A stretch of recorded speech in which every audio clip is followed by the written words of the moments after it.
Hello, I am Ahmed Ala Muhammad, the president of the project Thermal Furnace. We produced this project to use in different processes, like heat treatment, like hardening metal, recycling for used metals, like aluminum, casting metals, hot forging and forming.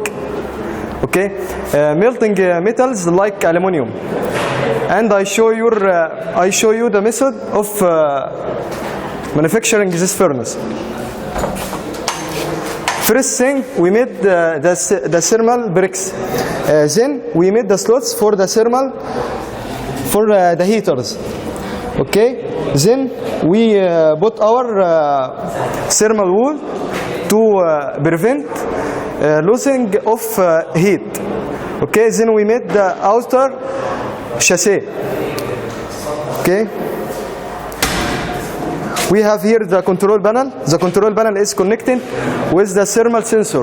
The thermal sensor gives us the feedback of the heat inside the furnace. Then we can control our heat to do the different processes we talked about before. Okay. Okay. We have here the control unit.